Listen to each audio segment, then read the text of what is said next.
On avait parlé ici des motivations. C'est-à-dire qu'il y a eu des motivations qui ont été données à la chaîne. Voilà pourquoi on veut retirer la fréquence. Ces motivations, elles sont nulles et non avenues. Il n'y a rien dedans. Et le Conseil d'État, quand même, il juge, c'est une entité administrative, ils vont juger le droit, ils vont regarder ça. Et je pense qu'à un moment, ils vont se rendre compte que ces motivations ne tiennent pas, qu'il peut y avoir même des recours derrière qui vont leur coûter très cher, parce que la chaîne n'en restera pas là. Et je pense qu'ils peuvent se dire, vu la maigreur des motivations, peut-être qu'il est temps de refluer et de se rendre compte qu'on a fait une énorme boulette. Voilà pourquoi je pense que rien n'est perdu, Cyril, et qu'il est possible que le rapporteur du Conseil d'État, le 14, dise on arrête tout et on recommence et on laisse la chaîne continuer.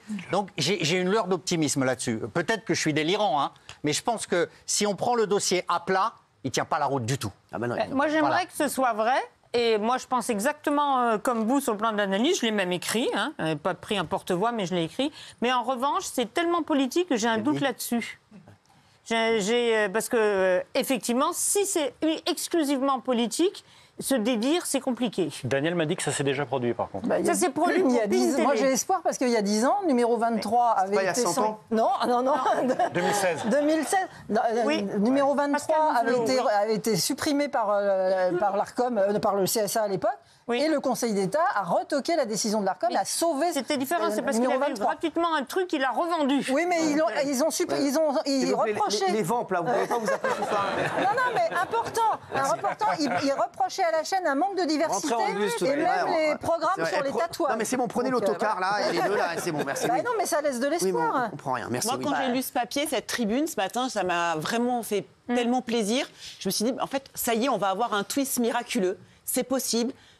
J'ai trouvé que c'était hyper clair tout ce qu'ils expliquaient, c'était très juste et j'ai trouvé que la décision était tellement injuste et arbitraire jusqu'à présent qu'enfin je me suis dit les gens prennent la parole et expliquent quelque chose d'implacable. Et donc moi je crois aujourd'hui, alors que même pas j'y songeais hier ou avant-hier, à un revirement de dernière minute, comme vous l'avez très bien expliqué, où ils vont dire non mais enfin on va pas quand même faire ce truc-là tellement stupide, en sachant que vous allez rebondir ailleurs et il y a plein de gens qui vont rester sur le carreau. Je trouve que là, ce serait pour le coup un geste politique. Voilà, on dit que c'est la politique qui nous a un peu accablés, qui nous a tués finalement. Est-ce qu'elle ne va pas nous sauver au dernier moment pour un peu s'en sortir Et toi, tu dis, tu vois Thomas, tu dis, ils ne sont pas de mon bord. Et ben moi, j'aimerais bien qu'il y ait des gens, des hommes politiques de gauche et des journalistes de gauche qui soient de notre bord, qui soient du bord de la liberté d'expression. Et eux, on les entend jamais. Ils sont aux abonnés absents, ils sont lâches, parce qu'on a surtout entendu les mêmes. Alors ils nous font des leçons de liberté d'expression, de oui, nous on aime tout le monde et tout ça, mais pas du tout en fait. Et c'est ça qui a un vrai problème. Et on ne peut pas accuser le Figaro de complaisance. Hein. Ah non. Ça...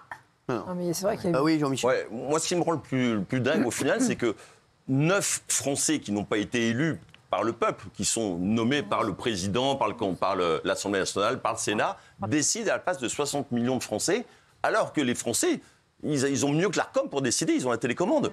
Donc les Français, ils décident la télécommande, ils regardent C8. Ah oui, ça c'est une punchline. C'est bien ça. Ben non, on n'a pas besoin de l'ARCOM, on a la télécommande. Si c'est de la merde, on n'est pas débile. Si c'est de la merde, on zappe. Les gens regardent. Alors sauf à penser qu'ils sont débiles et qu'ils sont masos, excuse-moi, mais on supprime pas une chaîne qui plaît autant. Donc je trouve ça complètement fou. Je trouve totalitaire qu'on supprime une chaîne comme ça. Mais moi, je pense, ils ont fait une énorme erreur.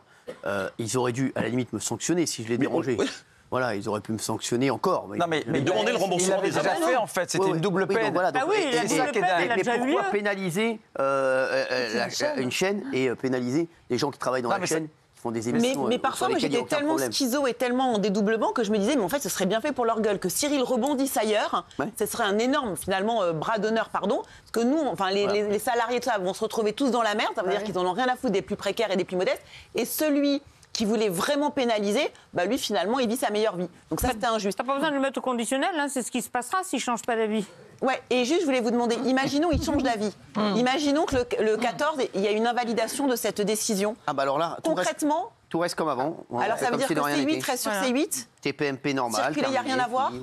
Et dans ce cas-là, vous vous dites que les deux nouveaux, ils resteraient. Bah, moi, si j'étais... Et la chaîne parlementaire, bien sûr, alors on peut garder les deux nouveaux entrants, puisqu'ils sont en 18 et 19. Façon, la chaîne parlementaire est en 8. Personne ne criera au scandale si on remet C8 en 8 et on remettra la chaîne parlementaire en, je sais pas, moi, voilà. Personne ne regarde, on s'en fout. Et Gulli sera sur Énergie 12. 0,6%. Exactement, oui. Alors 0,6. Non, mais c'est pour dire. Et en pourcentage poker, vous y croyez à combien de pourcents ? Combien de pourcents ? Ouais. Alors, je vais vous dire la vérité. j'y crois juste pour une seule chose. Ok. Et je pense qu'ils vont se poser la question, qu'est-ce qui ferait plus chier Cyril Hanouna? Ah, pas mal. Pas grand-chose. Donc je les laisse me répondre. Voilà. Je pense que c'est la question qu'ils vont se poser. Qu'est-ce qui ferait plus chier Hanouna? Vous pensez qu'il gamberge aussi loin?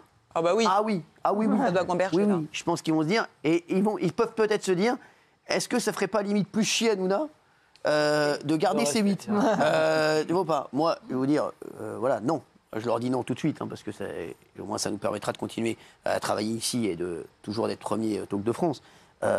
Ou bien ils vont se dire, où est-ce qu'Hanouna est le moins dangereux? Où est-ce qu'Hanouna est le moins chiant? Donc voilà, donc ils vont se poser juste cette question. Où est-ce qu'Hanouna va nous faire le moins de mal? Donc, je ne sais pas. Ils auront la réponse et ils nous diront ça pour la Saint-Valentin, le 14 février.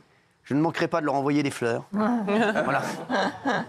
Voilà. Mais c'est juste la seule question qu'il faut se poser. Non, on peut s'interroger sur la liberté d'esprit. Mais c'est quand même incroyable. Moi, je suis quand même assez étonné, je vous dis la vérité, qu'Emmanuel Macron... Il donne son avis sur les péages. Bah oui. Sur l'intelligence. Il fait une vidéo sur Louvre. l'intelligence artificielle. Oui. Il va au Louvre pour nous dire si la Joconde louche ou pas. Oui, donc il a du temps libre. Non, mais parti dans un bistrot, c'est quand même une pétition qui a été signée par plus d'un million de personnes. C'était jamais fait. Je suis quand même assez étonné qu'Emmanuel Macron ne dise rien. Excusez-moi. Alors, vous savez, où il y a un problème, et il vaut mieux ne rien dire, parce qu'on se dit, sinon on va se dire, t'as vu, il y a un vrai problème, parce qu'on a vu sur la vidéo qu'il était chelou. Ou bien, il y a un problème. Mais il y a un problème, les gars. S'il n'était pas d'accord, ça ne se serait pas fait, pour vous. Alors, je n'ose imaginer le président de l'Arcom, Roch-Olivier Mestre. Roch-Olivier Mestre, je pense que Roch-Olivier Mestre, il a peur, je pense, d'une mouche qui passe. Voilà, je ne pense pas que ce soit le plus téméraire. Voilà, je l'ai déjà rencontré. Roch-Olivier Mestre, c'est pas un loupard. Voilà. De toute façon, Macron, c'est leur patron. Ils ont été nommés Exactement. par Macron. Il a été nommé par Emmanuel Macron. Voilà. Je doute que Roch-Olivier Mestre, tout seul, dans son petit bureau, avec ses 9 sages, et dit, on supprime ces 8 tout seul, et il a dit, c'est bon. Tu préviens pas le président? Non. À minima, il appelle le président de la République, ou à minima, il appelle Alexis Collère, le secrétaire d'État de l'Élysée. Le secrétaire général de l'Élysée. Il appelle, il lui dit, on a pris la décision, on enlève ces 8. En attendant un retour éventuel. Donc voilà, alors parce qu'à mon avis, j'imagine la discussion. Allô, alors on a pris la décision, on enlève ces 8. Ouais, on l'enlève. Alors donc, ou bien, ça s'est passé avant, et ils ont dit, ça serait mieux d'enlever ces 8. Bon, il a rappelé, il a dit, c'est bon, ces 8, on l'enlève. Bon, ça c'est bien. Par contre, on enlève Énergie 12, on n'aime pas les clips d'Ariana Grande. Elle nous fait chier. Voilà, donc, ou bien, mais à minima, il y a eu un coup de fil dans un sens ou dans l'autre. À savoir qui a passé le premier coup de fil. Que c'est l'un qui a dit c'est bon pour ces 8, ou bien l'autre qui a dit c'est bon pour ces 8. Voilà. Mais à minima, il y a ça, je vous le dis. Je ne vois pas Roch-Olivier Mestre tout seul dans son bureau, dire allez, je vais me mettre quand même à dos Vincent Bolloré et Cyril Hanouna. Les deux en même temps, franchement. C'est il s'est fait greffer les glaouis de Fabien Lecoeuvre, ou bien il y a un souci. Excusez-moi. Il n'est pas possible qu'Énergie 12 soit la victime collatérale, ça fasse moins gros, on supprime une autre pour faire croire qu'il y a, alors que c'est que ces 8 qui étaient visés. C'est pas impossible. Possible. Voilà, c'est pas impossible. Mais vous avez beaucoup de contacts avec les politiques et vous êtes très à l'aise avec eux. Ouais. Et vous avez bien... Oui, c'est vrai. Pourquoi vous ne l'avez pas appelé, le président? Alors, je vais vous dire, je pense que c'est à lui de m'appeler. C'est ça, oui, sincèrement. Moi, j'ai pas les chialer auprès du président. En larmes. C'est pas chialer, c'est lui demander. Pour un bolos ou quoi? Non, mais attends, tu crois vraiment que je vais appeler le président? C'est pas chialer, c'est lui demander. Ma chaîne. J'en ai marre. Vous avez eu des rapports avec lui? C'est Roch-Olivier Mestre. Il fait rien que de m'embêter. Les gars, c'est à lui de m'appeler, peut-être pour me dire. J'ai rien à voir là-dedans. Vous êtes patron d'une entreprise, vous pouvez l'appeler comme le font les autres? Oui, mais je pense que c'est à lui de m'appeler. Excusez-moi, je pense que c'est à lui de m'appeler. C'est vrai qu'il aurait pu m'appeler pour me dire qu'est-ce qui se passe? Exactement, pourquoi, comment vous voyez les choses pour la suite? Vous auriez eu un problème au péage, il vous aurait appelé, mais là, il y a 300 personnes au chômage.